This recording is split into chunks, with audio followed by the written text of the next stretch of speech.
that I'll never do. I bow only to Hashem, our eternal King, and I'm proud, so proud to be a Jew. You know, with the holiday of Purim coming up, one wonders just how difficult it must have been to live in the same house as Haman. Hello? Who? Haman?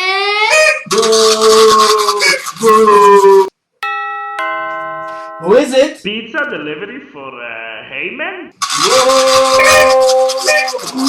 Psst! Wake up! Hello? Haman?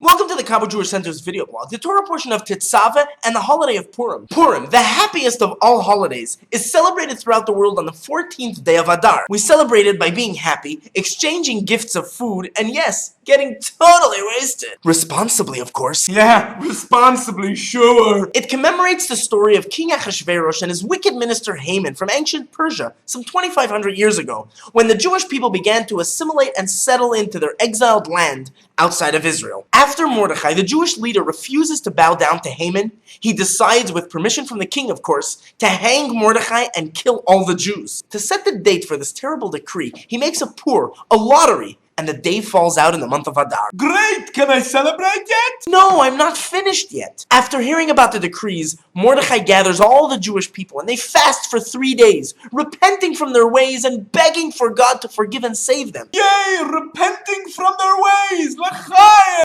Wait. The story isn't over yet. Only after returning to God did Mordechai and Esther, who did I mention was also the queen of Persia, both use their connections and God's helping hand to send Haman to the gallows instead and bring about tremendous salvation for all the Jewish people, both physically and spiritually, and thus became known the holiday of Purim. Yay! L'chaim! But hang on just a second.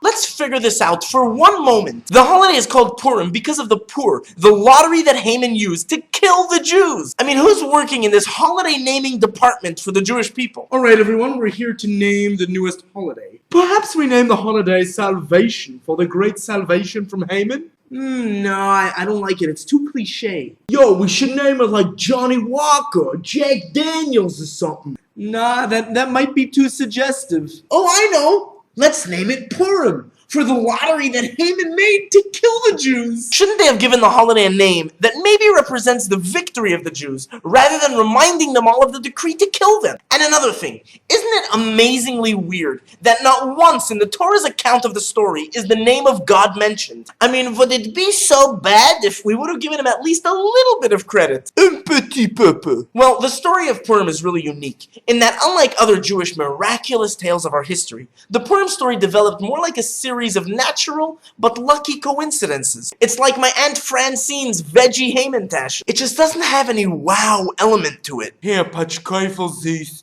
try my new tofu and cilantro Hamantashin. See what I mean? Indeed, the hand of God doesn't seem so apparent in the story of Purim, and yet we celebrate it as a miracle and a holiday. Nay, it is of the most joyous and happiest of the holidays. But that's just it! Precisely because the story of Purim doesn't break the bounds of nature. That's why we're so thrillingly elated in its celebration. Say what? You see, breaking nature is something almost to be expected when dealing with the Jewish people. We overcame Pharaoh with miraculous plagues and God splitting the sea. The land of Israel was conquered with miraculous victories, and so on and so forth. But is it possible for us to overcome challenges and struggles within nature's cubicle? Do we always need God to break nature in order to survive? Or can nature itself be molded to our salvation? In the story of Purim, when Haman and the king decreed their own final solution for the Jews, it was of the darkest and most fragile moments in Jewish history. And yet when we gathered together and returned to God with absolute dedication,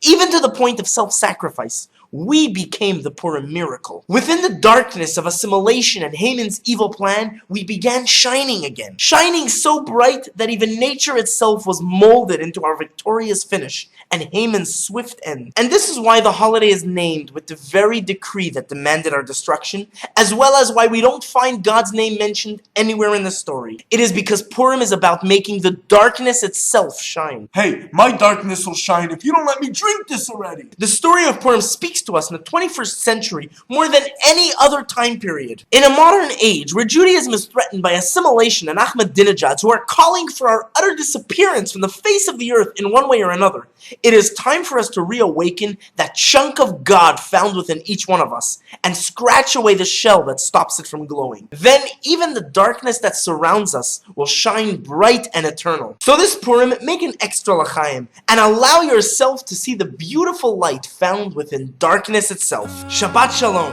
and l'chaim. Oh, finally. Hey, who put water in this?